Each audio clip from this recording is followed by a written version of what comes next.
On today's episode, we're going to show you how to make IBCA boxes. Today we're competing in Robstown, Texas in an IBCA barbecue competition. Typically we do CBAs, which gives you a lot of free reign on how you want to make your boxes. With IBCA, there are certain guidelines that us as cooks have to meet every single time. The first category is chicken. With IBCA, you have to turn in a half chicken that's fully jointed. There is no thighs, there is no wings, there is no cutting up the chicken, so it makes it pretty straightforward.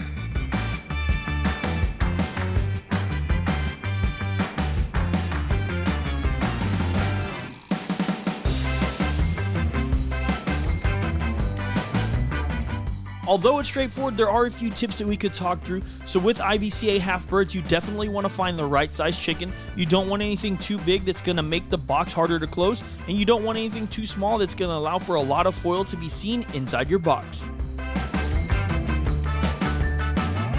Ideally, you're always going to put the best part of the chicken facing forward, so that's the first thing that the judges see.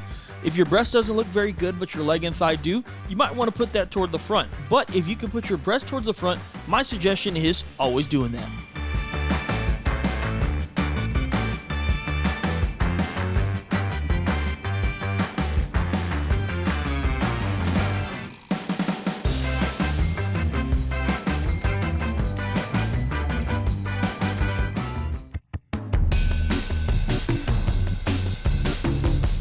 Now moving on to ribs, IBCA requires you to turn in 8 ribs, no more and no less. That's a lot different than a lot of the other sanctioning bodies, but it does make it a little bit more difficult, in my opinion, to box. So you want to ideally start off with 2 nice racks of ribs, and you want to make sure that the ribs on the bottom are always pretty even.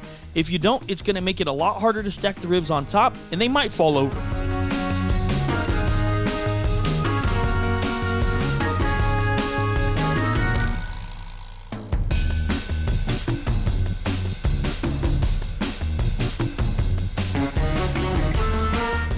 That being said, one of my first tips is to use 4 ribs on the bottom that are right next to each other. It's going to make for a really even layer that's on the bottom, and it's going to allow for the 4 ribs on top to set a lot more evenly. If you're using different ribs from different parts of the rack of ribs, it's going to make it for a little bit of an uneven surface, and I think for a less than appealing presentation.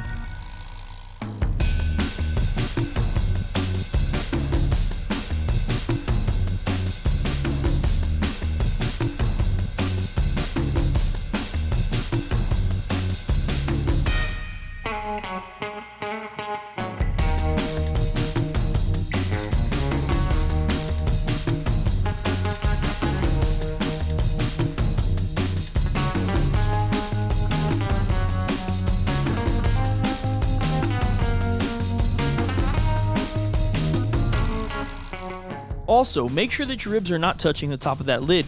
It can take off some of your rub and your barbecue sauce and take away all that good flavor that you worked so hard to create.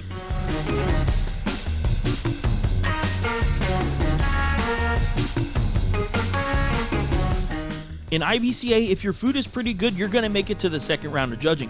So you definitely want to make sure that the top ribs and the bottom ribs both have good flavor and they're staying hot for a long period of time. It's always best to put in hot food into your box, especially with there only being 8 ribs. You do want to make sure you're putting your ribs in as hot as possible.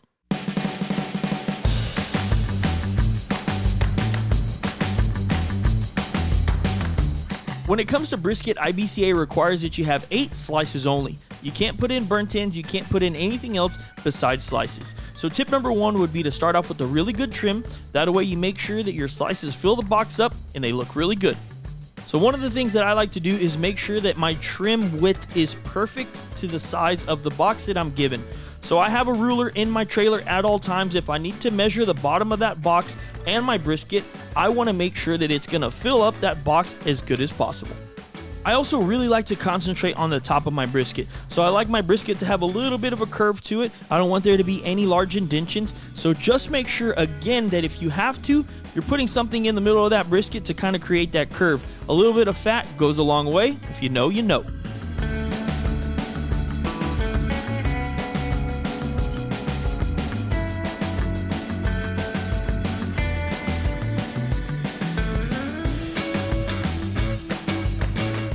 So when I'm cutting any brisket slices for IBCA or CBA, my goal is to go straight down.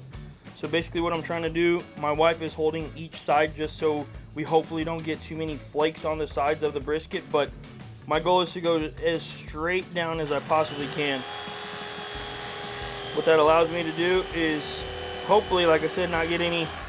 So we're getting a little bit of crumble here on the end, which is not a huge deal, but I'm trying to go straight down just to make sure I don't do that. So I'm trying to line up my slice and then straight down, and then I'll pull. So I make sure that I basically touch the base of my cutting board before I actually pull towards me. And you can see here, so on this left side, this was closer to the point and this was just flat. So as I get further this way, you'll see that it's splitting a little bit more, and hopefully it's okay. So obviously here in Texas,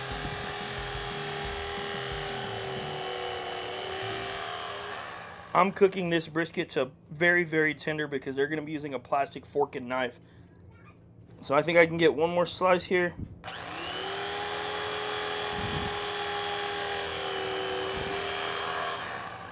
And that's going to be pretty much it. So you can see obviously this piece right here, like, it is just falling apart. And honestly, tastes really good. That's what I want. So they're going to be using a plastic fork and knife to cut into this brisket. If they can't cut into this brisket with a plastic fork and knife, in their head it might be that it's tough, even though it's not, and it's still going to be very tender. We just have to be very careful with it from here on out, just to make sure we can get it in the box.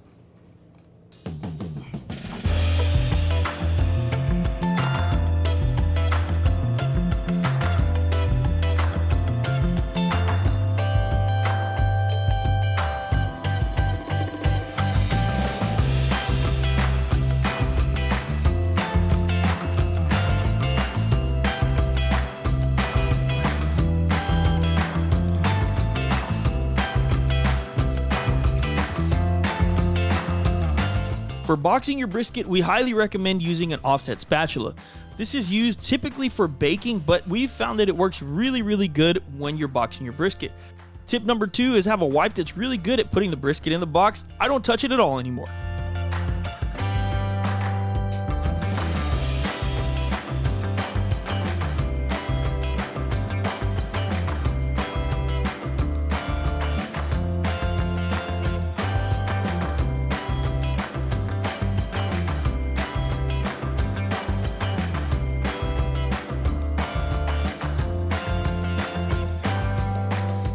Last but not least, try and have some sort of idea of what you want your spacing to look like in your box.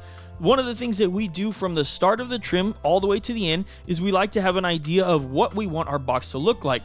That way it makes it a little bit easier. If you need to make adjustments in the end, you already have an idea of what you need to do.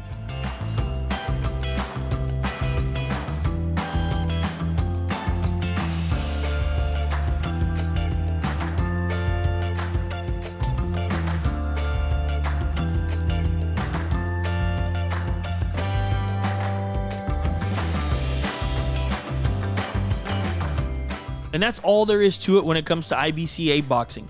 With chicken, it's pretty straightforward. Ribs, I always like to concentrate on that bottom layer more than anything, just to make sure the top has a nice, even foundation to go off of. With brisket, I think it's the most important. We like to think about brisket from the trim, from the selection of the meat, all the way through.